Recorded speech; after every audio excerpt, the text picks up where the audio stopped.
पूरे देश में ही तो यही किया है इन्होंने। कितने बौद्ध स्थल को इन्होंने मंदिरों के रूप में कन्वर्ट कर दिया है। एकमात्र वैज्ञानिक धर्म जो है वो है ये बौद्ध धर्म।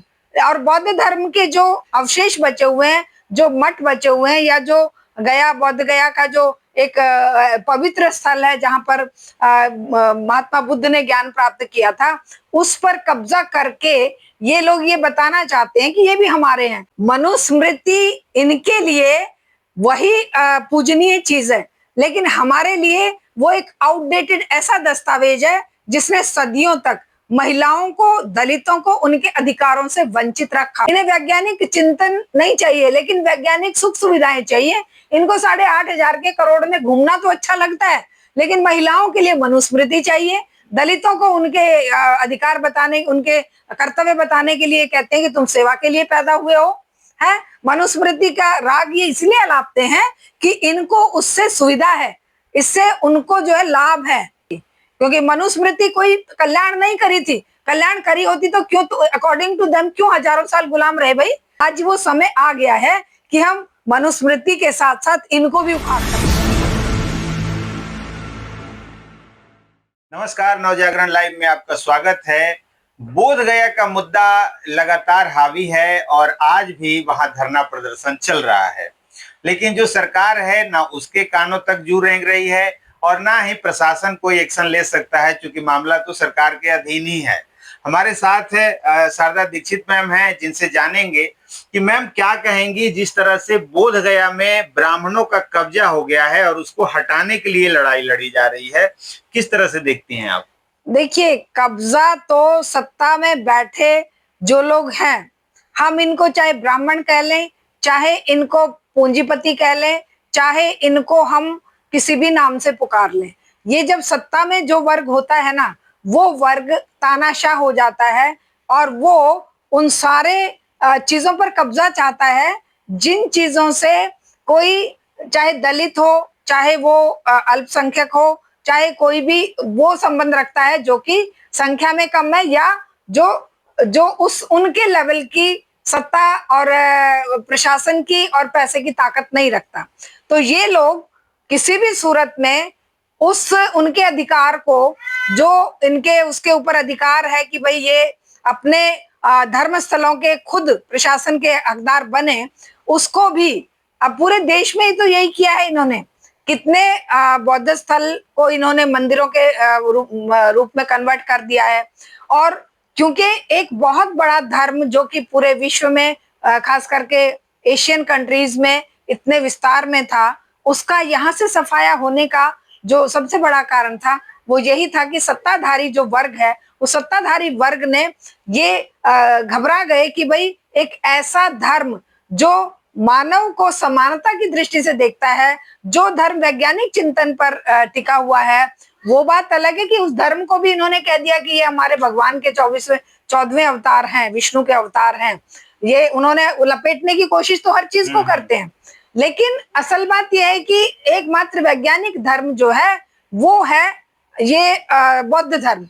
और बौद्ध धर्म के जो अवशेष बचे हुए हैं, जो मठ बचे हुए हैं, या जो गया, बोध गया का जो एक पवित्र स्थल है जहां पर महात्मा बुद्ध ने ज्ञान प्राप्त किया था, उस पर कब्जा करके ये लोग ये बताना चाहते हैं कि ये भी हमारे हैं। जैसे सिखों के साथ ये किया जाता है कि सिख हमारे हिंदू धर्म का ही हिस्सा है। हम कहते हैं कि तुम्हारा सब हिस्सा है तो फिर ये मारकाट क्यों? तुम अगर इतने ही भाई, अगर विस्तार चाहिए आपको तो हृदय को विशाल रखिए ना। अधिकार क्यों जमा रहे हो? अपने भाइयों से कोई प्रेम करता है, अपने भाइयों को क्या कोई गला दबा के या उनके ऊपर अन्याय अत्याचार करके अपना बना सकता है क्या कोई? अच्छा, जो बाकी धर्म है उनके साथ ऐसा नहीं है। आप मस्जिद है तो मस्जिद की जो रखवाली है या मस्जिद का जो ट्रस्ट है उसमें मुस्लिम ही है। जो मंदिर है वहां कोई मुस्लिम नहीं है। जो सिख हैं उनके गुरुद्वारे में सिखी हैं। लेकिन यहाँ पे बौद्ध धर्म में जो वो बीटी एक्ट है वो 1949 का है। तो वो आजादी से पहले का है। कहा जाता है कि जो आजादी के बाद जब संविधान लागू हो गया तो सारे कानून बदल गए थे। लेकिन वो कानून पुराना क्यों चला आ रहा है और उसमें ब्राह्मणों का कब्जा, उनको माने 50-50 दिखाया गया है कि आधा वो रहेंगे आधा ये रहेंगे। देखिए, इस देश में ऐसे मुद्दे खड़े रखे जाएं जहां पर आपस में कॉन्फ्लिक्ट बने और लड़ाई बनी रहे। ये किया गया है, आजादी से पहले अंग्रेजों ने किया और आजादी के बाद काले अंग्रेज कर रहे हैं। तो ये जो कानून है या जितनी भी, जब इनके बाबरी मस्जिद का जो इन्होंने ढाया बाबरी मस्जिद को और जब वहां पर कब्जा किया तब तो कोई कानून नहीं माना, तब तो 91 का कानून भी नहीं माना इन्होंने। तब तो ये अपने हिसाब से कानूनों को तोड़ मरोड़ के इम्प्लीमेंट कर लेते हैं। अब ये हर मजार पर चढ़कर अपने दावे करते हैं, हंगामे करते हैं या मस्जिदों के ऊपर हंगामे करते हैं। तो ये अगर इनसे कोई पूछे कि भाई वो जो बौद्ध स्थल है उस पर तुम क्यों अधिकार करके बैठे हो, तुम तो, वो मुसलमान तो आज सत्ता में नहीं है, मुसलमानों के ऊपर तुम इतने अन्याय अत्याचार कर रहे हो, दलितों के या मान लो बौद्धों के मठों पर तुम अपने कब्जे जमाए बैठे हो।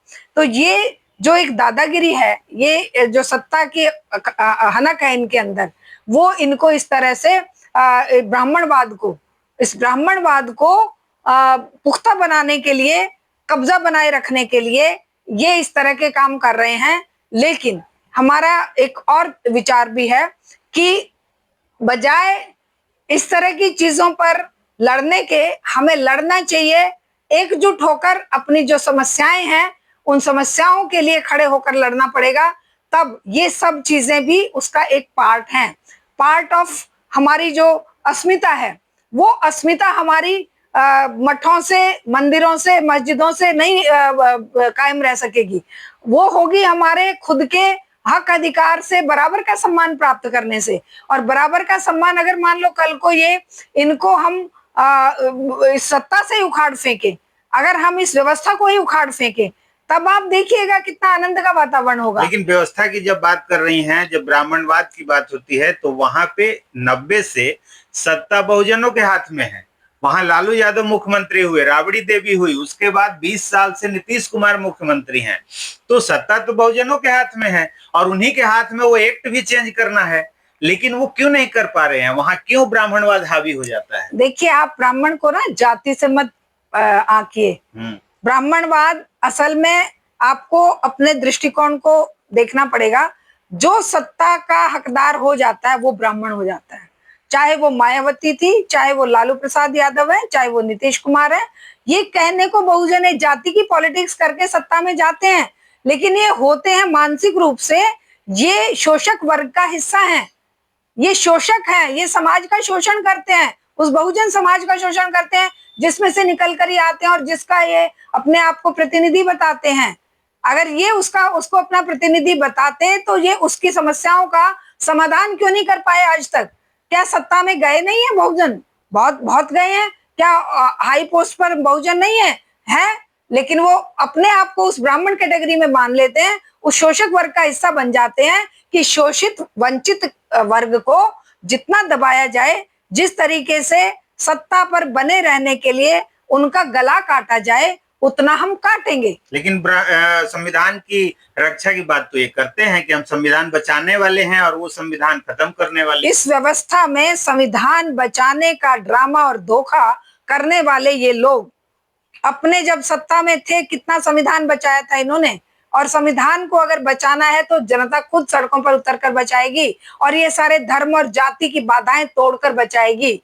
तब ये बाधाएं नहीं रहेंगी कि बहुजन या अल्पसंख्यक या वो मानव मात्र का कल्याण चाहते हैं। भाई, हम मानव मात्र का कल्याण, शोषक और शोषित वर्ग, जब तक ये समाज बटा हुआ है, जब तक ये पूंजीवादी व्यवस्था गले में फंदा बनकर अटकी हुई है, जो भी सत्ता में जाएगा वही ब्राह्मण हो जाएगा, वही शोषक हो जाएगा, वही वंचित वर्ग के गले को काट कर खुद के अपने महल खड़े करेगा।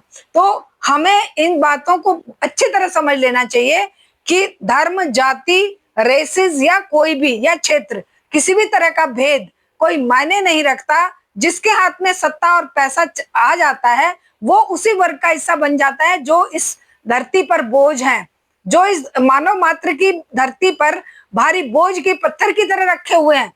जिनको उखाड़ कर फेंके बिना मानव मात्र को सांस नहीं आ सकती, कल्याण नहीं हो सकता, बहुजन का कल्याण नहीं हो सकता, अल्पसंख्यक का कल्याण नहीं हो सकता, गरीब मजलूम और मजदूर और किसान का कल्याण नहीं हो सकता, महिलाओं का कल्याण नहीं हो सकता।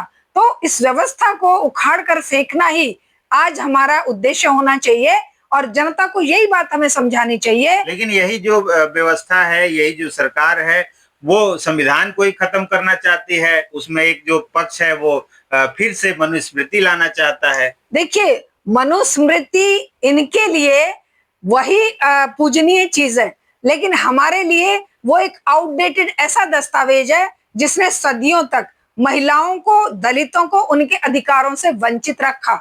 और आधुनिक डेमोक्रेटिक सोसाइटी में, लोकतांत्रिक सोसाइटी में अगर नए विचारों के साथ, भारतीय स्वतंत्रता आंदोलन की उस परंपरा के साथ, उस परंपरा से निकला हुआ संविधान आज अगर हमारे अधिकारों की रक्षा के लिए बना है तो वो इनको आंखों में चुभेगा ही चुभेगा, क्योंकि ये उस 5000 साल पुरानी व्यवस्था को ही कायम रखकर जीवित रह सकते हैं, लेकिन जनता के कल्याण के लिए आधुनिक डेमोक्रेटिक वैज्ञानिक चिंतन और मानवतावादी चिंतन ही मानव मात्र की रक्षा कर सकता है। ये खुद के लिए चाहे मनुस्मृति, लेकिन कभी भी आप पीछे देख के आगे की तरक्की नहीं कर सकते।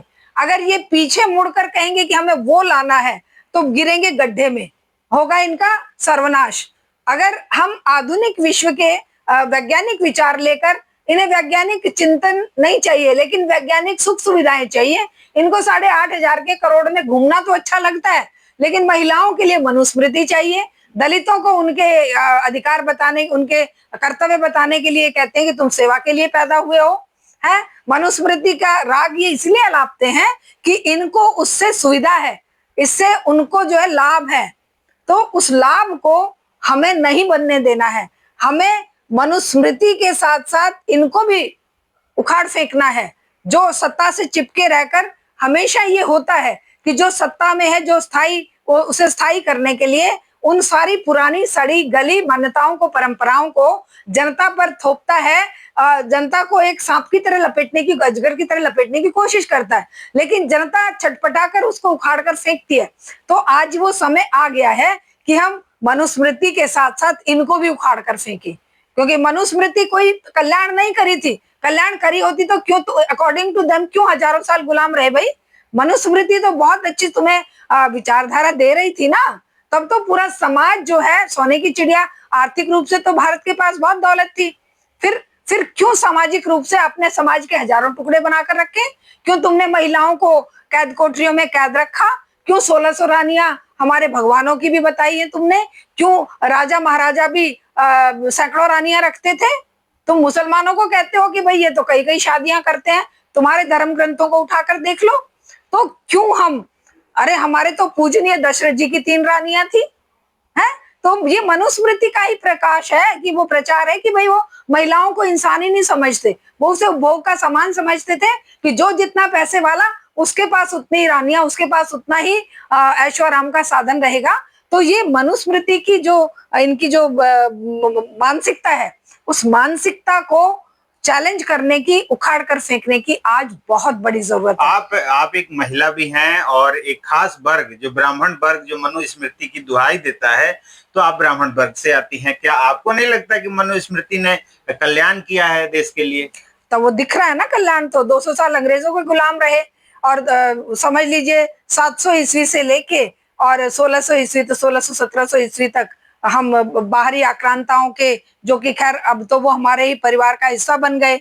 ये लोग कहते हैं आक्रांता, उस समय तो इनमें इतनी ताकत नहीं थी कि उसी समय लड़कर उनको बाहर भगा देते। उस समय तो सोमनाथ के मंदिर पर 17 अटैक हुए और वो लुटते रहे और ये वहां पर ताली बजाते रहे, याद करते रहे उनको, क्या शिव जी को, कि शिव जी का त्रिशूल आके गले काट देगा।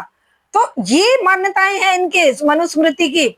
हम इसका हिस्सा बिल्कुल नहीं है। हम महिला हैं, हम एक बाय डिफॉल्ट हमारा उसमें कोई वो नहीं होता, कोई योगदान नहीं होता कि हम कहाँ पैदा हो रहे हैं, ब्राह्मण के यहाँ पैदा हो रहे हैं या दलित के यहाँ हो रहे हैं, मुसलमान के यहाँ हो रहे हैं, इसमें किसी का कोई अपना रोल नहीं होता। वो तो परिवार में, जिसमें हाँ ये हमारा जरूर कर्तव्य बनता है कि हम अपनी समझदारी से, अपने ज्ञान के हिसाब से एक अच्छा मानव बने, एक ऐसा मानव बने जो दूसरे मानव को अपने बराबर समझे और जो मानव मात्र के कल्याण के लिए जितना बन पड़ सकता है वो समाज के लिए काम करे।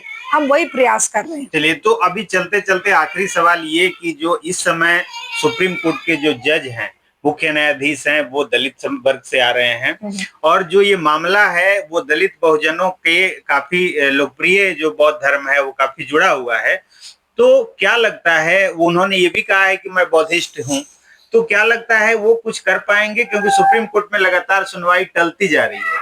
देखिए, मैं फिर से वही बात दोहराऊंगी, जो सत्ता में बैठा है, जो सुप्रीम कोर्ट के माननीय जज भी हैं, वो भी बंधे हुए हैं, वो भी खुलकर, अगर वो मानव मात्र के कल्याण के लिए निर्णय देने वाले जजेस एक आध कोई बाय डिफॉल्ट आ भी जाएं, लेकिन ज्यादातर निर्णयों को आप देखिए ना, क्या हुआ है बाबरी मस्जिद के मामले में, क्या हुआ है धारा 370 हटाने के मामले में, क्या हुआ है मणिपुर के मामले में, क्या हुआ है, इतनी बेटियों की रोज हत्याएं हो रही हैं, रोज बलात्कार हो रहे हैं, क्या ये कर्तव्य नहीं बनता है? अभी भी क्या सुओ मोटो कॉग्निजेंस लेने का कर्तव्य नहीं बनता है सुप्रीम कोर्ट का?